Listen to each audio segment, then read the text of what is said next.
Hi நண்பர்களே, அஸ்ஸலாமு அலைக்கும். இன்னைக்கு வந்து சஹார் அண்ட் இஃப்தார் விலாக் பார்க்கலாமா?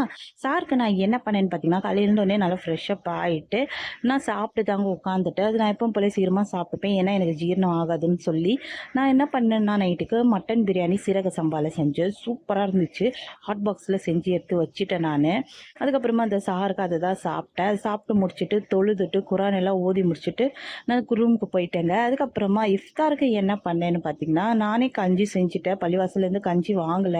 அதனால நானே கஞ்சி செஞ்சு வச்சுட்டேன். வடை, சப்ஜா சீட்ஸு, அதுக்கப்புறமா பனானா, அதுக்கப்புறமா வந்து பாதாம் பீஸுன்னு சொல்லி இதை வச்சு நான் நோன்பு நல்லபடியாக திறந்துட்டேன். அந்த நோன்பு திறக்கிறதுக்கும் என் குட்டி பாப்பாலாம் ரொம்ப கலாட்டா பண்ணிடுச்சு. சரி எப்படியோ ஒரு இதில் நோன்பு திறந்து முடிச்சாச்சுங்க. சரி ஓகே நோன்பு திறந்துட்டோமேன்னு சொல்லி தொழுவ போகலான்னு பார்த்தா, அங்கே ஜானி நமாஸில் கூட உட்காந்துட்டா என் பொண்ணு. என்னடி இப்படி பண்ணுற நீ அப்படின்னு சொல்லி அவளை எழுப்பி விட்டுட்டு, அதுக்கப்புறமா தொழுக நின்ட்டேன். என் பொண்ணுக்கிட்ட என்னன்னா, நான் தொழுகிறப்போ நடுவில் என்னை டிஸ்டர்பே பண்ண மாட்டேன். அமைதியாக போய் நின்றுடுவாங்க.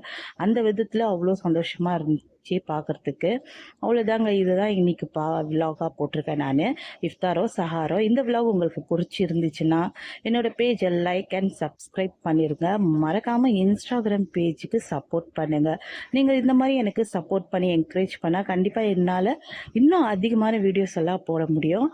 இந்த வீடியோ கண்டிப்பாக உங்களுக்கு பிடிக்கும்னு நம்புகிறேன். இன்னொரு விலாகில் பார்க்கலாம். பாய். அஸ்ஸலாமு அலைக்கும்.